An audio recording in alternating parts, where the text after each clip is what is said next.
as we were running the tournament, we found that we had a lot of viewership on YouTube. Actually, by the third weekend, which was the finals, Uno Mobile eSports was the #2 live stream game. So right behind Minecraft. We were ahead of League of Legends, ahead of PUBG, ahead of Free Fire. So we were just totally blown away. We're like, wow.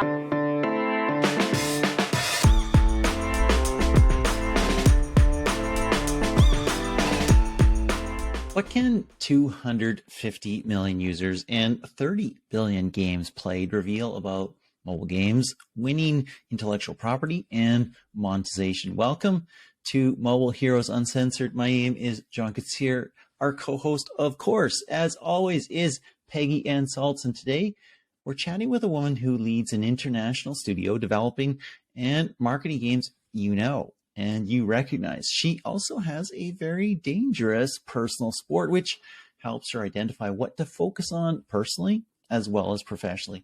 Peggy, who are we chatting with today? Well, John, today we have Amy Huang. She is CEO of Mattel163.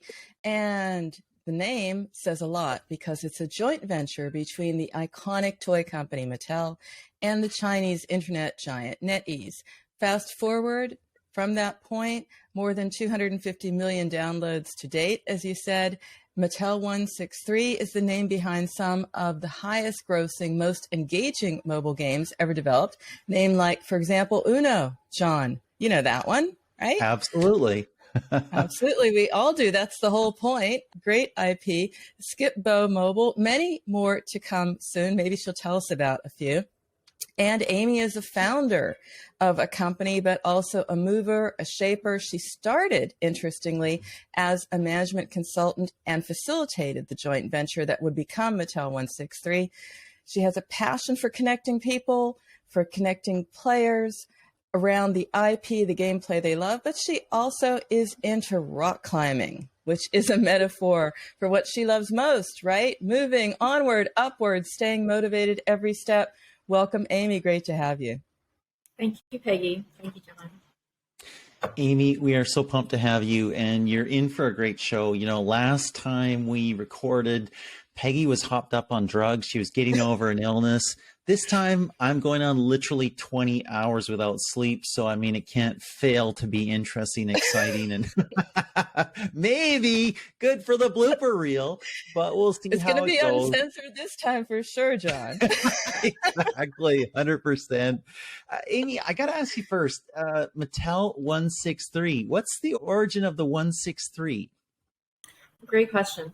163 is the original name, which NetEase started back in the late 90s. It was one of the first internet portals in China. Do you guys remember when we used to dial up the modem and it would beep in the background? So 163 was the developed name for NetEase. So that was its very beginning in the 90s. Love it. So when we created the joint venture, we thought that we combined the names of the two parents, and 163 we thought has more of a global carry, and it's a nice blend with Mattel. So cool. It wasn't just that the domain name was available. Excellent. Good. Well, let's start here. Peggy mentioned that you climb on rocks. You climb mountains. You love rock climbing. I mean, that's pretty cool. It's also kind of dangerous. How's that connect to what you do at Mattel163?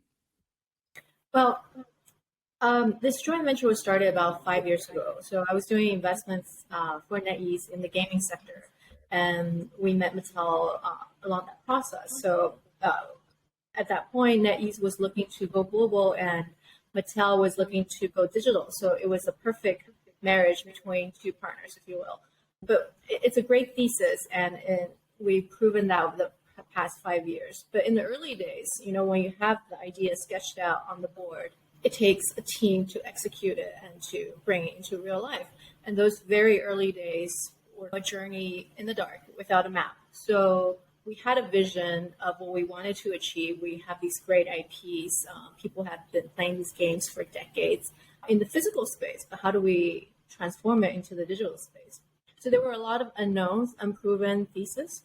And, during those days, I constantly needed that personal motivation and that energy to propel myself forward so that I can lead the team onward and in the right direction. So rock climbing came to me as a sport that continuously challenged you to reach new heights. Every time you complete a route, there's a fresh new route. It never ends, just much like our life and much like professional achievements. So I think it's a great sport for me, and it really kind of keeps me grounded, focused, and gives me that energy to reach new goals. And there's a lot of incentive to hang on. Sure. If I don't do the free solo like Alex Honnold does.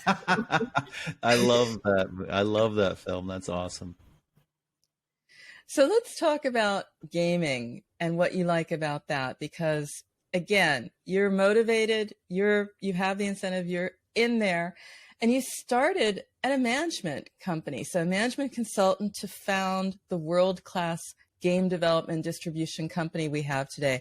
What drew you to gaming? So management consulting was my first job out of college. That exposed me to a lot of the problem-solving skills, business issue analytics. So that's a good foundation. I got into gaming about 10 years ago. So when mobile was just taking off, I was in the investment space for NetEase on the gaming side. So I got to meet a lot of founders, producers, engineers, people of all kinds of backgrounds, large companies, small companies. So I got to see firsthand, what makes a great studio, makes a great product.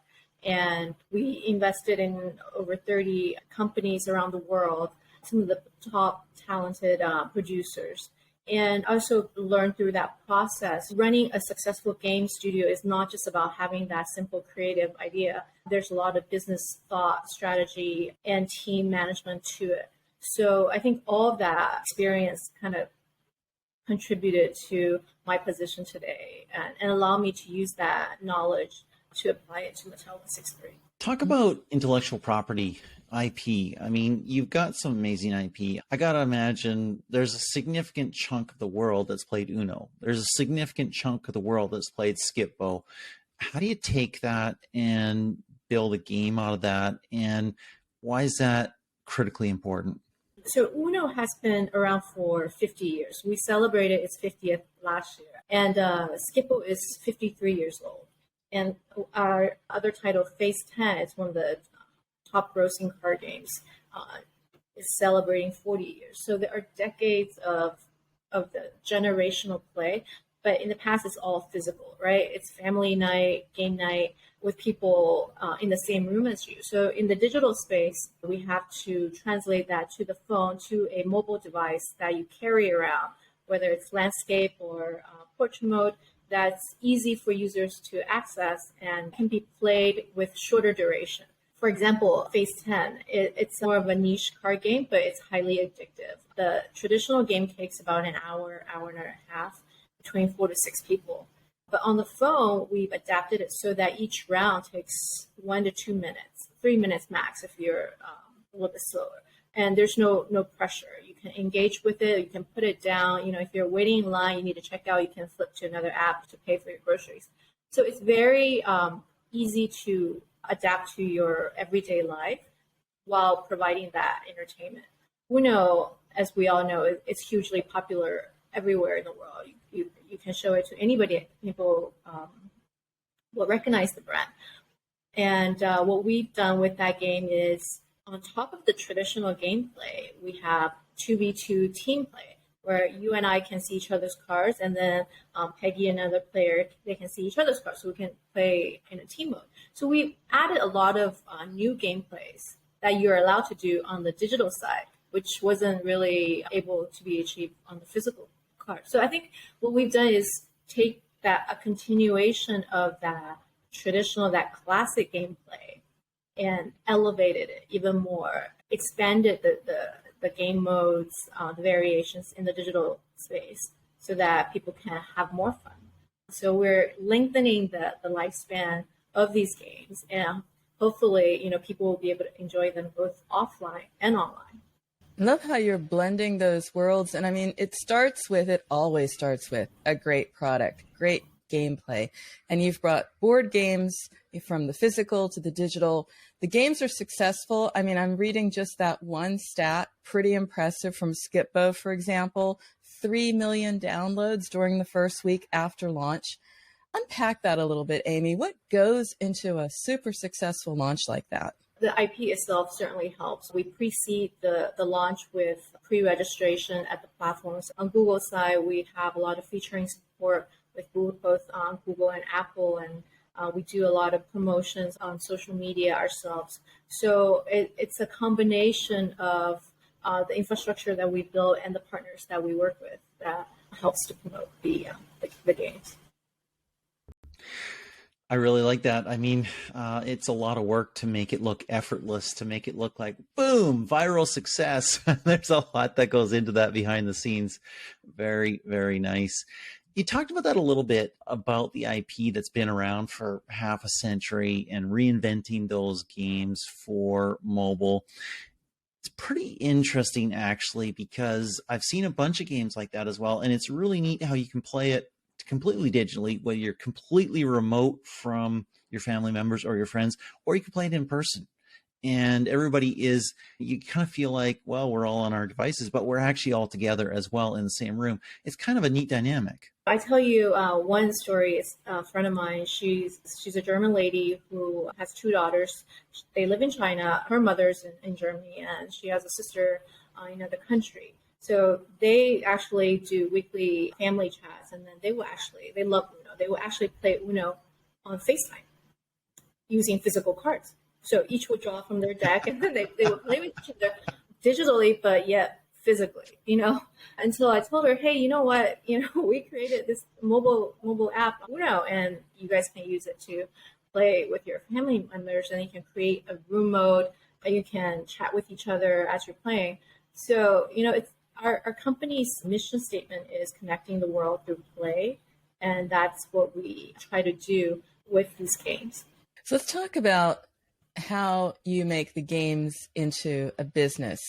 And a big part of that is the monetization mechanics. It can be a bit of a balancing act because you have your user experience and you have your monetization strategy. Now, you've adopted a hybrid monetization strategy that combines in-app advertising and in-app purchases. First of all, just that combination, why is that? That's a great question for game monetization. In the early days of mobile games, people focused more on pure IP, so in-game purchases. But for most games in the market, over 90% of players actually they don't pay. You have that small pool of paying users that contribute to the overall gaming revenue. For that 90% or so players who don't pay, yet they would like to stay in your game and enjoy that experience, what can you provide to them? So to incentivize, one of the incentives for them is that they want to be able to have that booster to help them advance in the game. Yet they don't want to spend the money. So you let them watch ads. It's a great way for us to monetize off of those non-paying users and at the same time allow them to enjoy an experience in the game that rewards them coins or boosters for the time that they spend watching those ads. So it's a great combination, this hybrid monetization strategy to have. And like you said, Peggy, it's important to balance out, how much ads do we let them watch? It's not unlimited amount of ads. Then, they will get very, very fatigued after watching 20 ads in the span of an hour. So we have to control that very carefully through frequent A/B testings and just calibration of user retention, user engagement metrics to see if we're at where we want to be. So it's a constant monitoring process, and it changes with the DAU change, with the game progression. So it takes a lot of back-end data analysis for us to keep it in a good balance. And it's great because you keep that in balance. You do your fishing, you get your whales, you get your minnows. Nobody gets away. It covers the gamut. Just wonder if you could give me a little look into how you consider, what you consider when you're looking at ad monetization elements. You're making certain that you're getting that right time, right reason. It's appealing to the right massive fan base. A little bit more you could share there? Sure. So when we start development of each of our games, we design the economy with both IAP and IAA. That's the ad monetization design at the launch, at the beginning of the game. So it's considered the total part of the economy. And we have, two different routes for paying users and then for non-paying users. And then, so this allows us to kind of look at it holistically as we design the game on the outset. At what point do players have a need for this certain prop or this certain item in the game, and that's where we can add an ad space for them to look at reward ads. So these are all designed very carefully initially, and that certainly helps as we grow our titles. Like we launched Skippo at the end of last year. We can watch the ad group grow gradually post-launch, and then we continue to tweak the balancing of the economy throughout. So I heard something really interesting. You're entering eSports. Talk to us about that. So last month, we launched Uno All-Stars Wildcard Series. So we invited 16 of the top YouTube esports players around the world, and mostly a lot of them from North America. So they participated in 3 weekends of Uno tournament, and we had, a lot of fun watching them play it out with each other. And at the end, Lily Pichu won the championship for the first ever Uno esports tournament. The positioning is very interesting. And as we were running the tournament, we found that we had a lot of viewership on YouTube. Actually, by the third weekend, which was the finals, Uno Mobile Esports was the #2 live stream game. So right behind Minecraft. And we were ahead of League of Legends, ahead of PUBG, ahead of Free Fire. So we were just totally blown away. We're like, wow, so many people are into Uno Mobile and watching people play Uno. And we realized that, listening to our community, our players, people think that esports is such a hardcore thing, right? You mentioned esports, you think about all these hardcore shooting games, but it's a classic. Anybody can get into it. Anybody can be a champion of the game. So I think that's a great way for people to get into esports without feeling threatened or it lowers the barrier. Our champion, the second place winner, they were both females, which is great. And a lot of our players, they were like, I think I can beat that, that person. And we're going to have a community tournament in early December, allowing our global base, like the user base, to participate in their tournament. So we're very excited about building up on this esports game for Uno and taking that to our audience, to the top influencers, just create a lot of fun. There's a slogan attached to our esports series. It's unpredictable fun, which I think essentially captures the spirit of Uno. You have the wild card, you have the reverse, right? So it's taken esports in a more lighthearted and a fun, casual direction, which I think is great to the sport. I really like it. I absolutely love it. I mean, like when we think esports, we think a shoot 'em up game or something like that. We think hardcore. We think 17-year-old, 23-year-old males. I look forward to an esports champion being like 63 or something like that, which you could imagine in Uno. That would be cool. And we know that half of all gamers, maybe more than half, are women. And so you had 2 female champions there. That is very, very cool. Right. And if you think about esports, most of these players, they train 7-8 hours a day. But if you think about our game Uno, you've been playing since you're 5 years old, right? You've been training all of your life for this. So I think it's definitely a all-inclusive game for everybody around the world. I can't wait to do more with esports on Uno.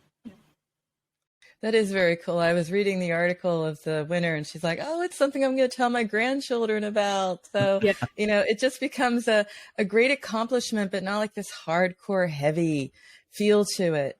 So they're inclusive, they're universal, they're fun. That's what your games are. But at some level, there's also got to be a cultural fit. And John, you and I, we've done a show about how marketers should approach overseas markets, grasp the opportunities there, think in the other direction as well. So we've had those insights there. What about you, Amy? What are your suggestions for companies that want to find their fit with overseas markets as you have? We're very fortunate in that we work with IPs, titles that are very culturally relatable or easily adaptable to a lot of different regions of the world. However, as we've grown to this current stage, we've run a global operation for all of our games, meaning we have a single server for the global market. But as we are growing to our fifth year and beyond, we need to work on providing more localized events and in-game experiences to our users. So we're going to be investing more on creating the customized content.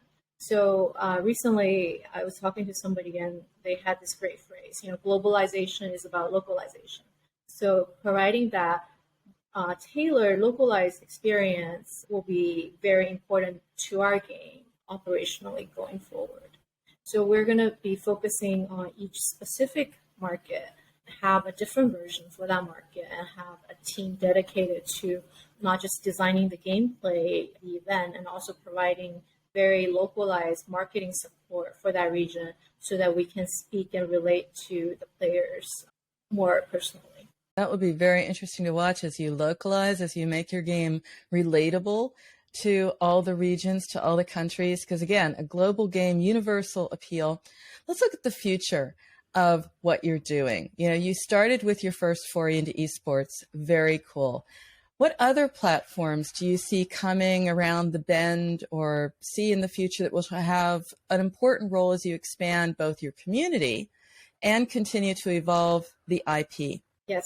So far, we've just been on mobile. We're, very excited about just the growing presence of games on cross-platform. So that's one of the directions that we're headed towards. For us, the ambition is really to capture a player's attention, their timeshare, whatever streaming device that they're using. So whether it's in the car, on the phone, on the go, or at home, we want to be where the screens are at. So it's very important for us to grow and adapt with the industry. Right now, we're in this Web 2 universe for the most part, but Web 3 is coming, whether it's on AR, VR, or whatever new technology platform, we need to be there. So our team has a dedicated group that's focused on analyzing the new technology for these new platforms, make sure we're ready to capture the market, enter the market when we have the product ready for that. Really interesting, thinking about augmented reality, Uno or Skippo. That could be cool. Maybe I can circle around and see somebody else's cards in a virtual environment. We'll see. I have anti-cheating protection. Well, this has been very, very cool. Let's end here with your top tip. What's your top tip for mobile marketers heading, we're closing out 2022 almost, right? We're heading into 2023. What's your top tip right now? 22 has been a challenging year, I think, for a lot of us in the mobile game space. People are going back to their normal lives post-COVID, and just the whole global economy isn't doing so great. So I think for our team, and I think just looking forward, we need to be more versatile and just be more on our toes about, where the market trends are, where the player sentiments are, so that we can change and adapt with the market. I think that's one of the things that we've learned through the past 4 or 5 years is that your player group, the user base will change over time as the game matures, as the market changes, economic conditions change, and how do you adapt to that? We engage in a lot of user research, whether it's through in-game surveys or community feedback or calls and interviews with our players. So that connection with our players and using that feedback to give to the dev team, that's a very important part of the game design iteration process for us. And I cannot stress that more for any game development company in the world, because you need to provide the right kind of experience for your players, and that's how you build success. Yeah, I was going to say, as you enter sort of unknown territory with the economy and all that stuff, avoid the cliffs. But of course, a rock climber is actually looking for the cliffs. So that would be really bad advice in your case. Thank you so much for taking the time. I know that I don't even know what time it is for you. I'm assuming you're in China right now. Is that correct? Yeah, it's 1:30 in the afternoon. So. Ah, okay, okay. Well, it's 10 p.m. for me. It's some ungodly hour of the early morning for Peggy. We made it all work. Thank you so much for making it interesting. Thank you. Well, you both look great for early Yeah, morning. we all want what John has after 20 hours looking like that. Oh, I I was up at really 2 appreciate you a.m. working around the global clock to fit my time, but I really appreciate this. Really enjoy talking to you both. Who needs sleep? Who needs sleep? Well, thank you so much. No. It's been wonderful. And thank you to all listeners. We really do appreciate you. Hope you're enjoying it. Let us know on social if you are. And let us know if you want to come and we'll have you on the show. If you're a mobile hero or you know of someone who is, then fill out the interest form over at shorturl.at/JKSKT. Also, Liftoff has a Slack for mobile heroes and people in the mobile ecosystem. There's a link on the screen. And if you're listening to the podcast, it's at info.liftoff.io/Slack-sign up. It's pretty cool. There's smart people there. And you know what? They probably need you too. And you have probably been completely blown away by all the insights on this show, and you want your transcript, and you can have it because the transcripts are over at Liftoff's website. Go to liftoff.io, click on Heroes, and then click on Podcast. I actually personally love transcripts because I read way faster than people talk. So that's a great way to get insights really, really quickly. Until next time, this is John Koetsier. Thank you so much for joining. And this is Peggy and Salz signing off from Mobile Heroes Uncensored.